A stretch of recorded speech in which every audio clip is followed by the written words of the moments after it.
It's fantastic to hear your voice across the airwave. I am very concerned by some of the things that I'm hearing in the social media. I did a Friday sermon 2 weeks ago about myths around coronavirus vaccines. For example, some people believe that this vaccine is being used to sterilize our women, to make them infertile. Now, this not only is absolutely bizarre, is not only a myth, but it's just plain stupid. I'm sorry to use that word. I asked many of our communities, especially congregation, that there are no vaccines by the name or label for Muslims, and there are no labels on vaccine that says it's for non-Muslims. Secondly, if the non-Muslim community is worried about sterilizing Muslim women because they have more children than the non-Muslim woman, then look, Europe is in a negative population growth at the moment. Europeans are taking the same one as the Muslims are taking. It would be stupid for them to even contemplate anything like that. So there are some foolish, really strange. But is this being picked up on on social media? Where is it coming from? I think it's coming from Africa. I'll tell you why it's coming from Africa. In Nigeria, when they were trying to vaccinate people, and also in Asia, in Afghanistan, when they were trying to vaccinate people against polio, there was a rumor that was spread that polio vaccine contains infertility drugs. And so it's linked to that. In certain villages in Afghanistan, and I've seen the statistics, where polio vaccine was not administered, large number of people have been affected by this terrible virus. In Africa too. Yeah. I remember when I went to Nigeria, I was told by local Nigerians in the northern parts, don't come here to tell us about what's good and what's bad. We know what's good and what's bad. You are here to sterilize our woman. I still remember that debate. That was 10 years ago, David. We're talking about the same myth. It's about actually busting those myths and saying, no, this is not true. This medicine has been tried and tested. It makes no sense. It's illogical to suggest that. And we must take it to protect our communities. That's one big myth. I've heard that pork. People have said pork's in there. Is that the one you were going to come to? Yeah, I was about to say there are lots of people who think that there are pork elements in this vaccine. Let me be absolutely clear. I have read the ingredients of this vaccine very, very well. Now, David, in Islam, even if it contains pork or alcohol, you don't take medicine because you're taking pleasure out of it. It's not dessert. It's a necessity. In Islam, necessity has no rules. So when there is necessity, you can have alcohol and pork to be able to survive. That's what God says in the Quran. So the question about whether the vaccine is halal or haram is a foolish question again. All vaccines are halal.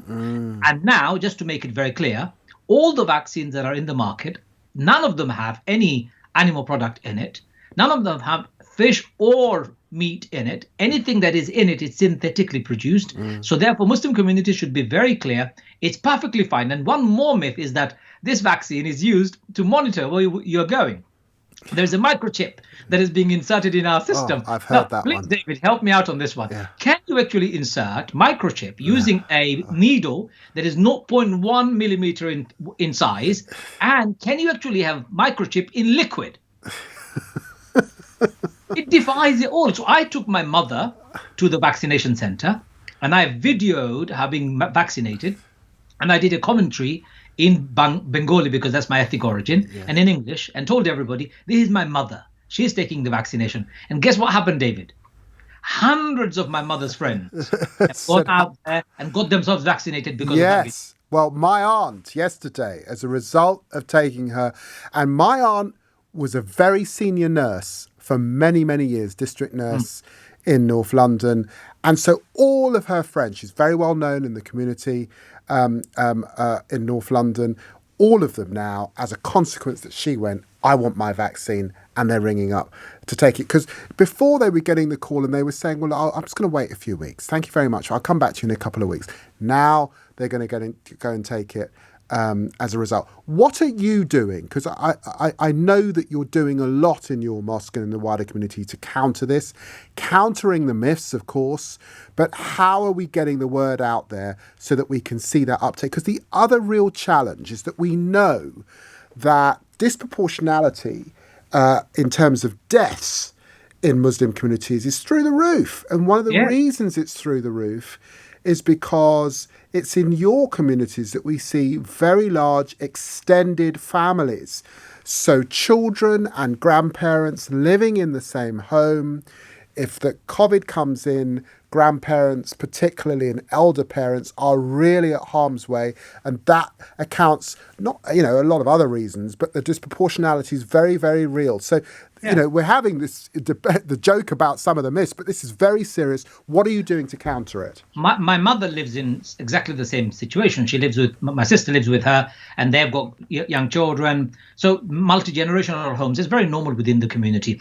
So for the last 6 weeks, David, I have devoted every Friday sermon, a proportion of it or all of it, in creating awareness within the community, saying, go and do it. In fact, I was probably one of the very few imams who came out at the beginning and said, taking vaccination is an obligation according to Islam. And a lot of imams were quite upset by my statement. They said, well, you can't be making such a ruling so quickly. I said, we must, because protecting life is more important than anything else. I was one of the earliest ones to say, shut down the mosques at the first wave and at the second wave. I remember Boris Johnson making his announcement on a Tuesday, the very same day, the very same day I made an announcement saying we must close down all the mosques. So it's about education.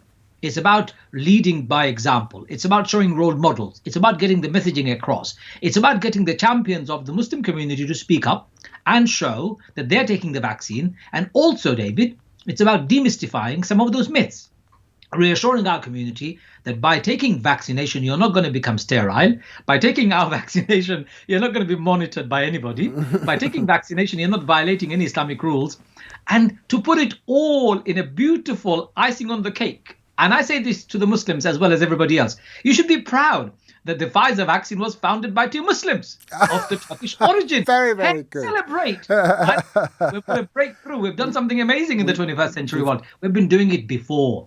When we had smallpox that was causing trouble in the world, it was the Turkish Ottoman Empire that came up with the solution.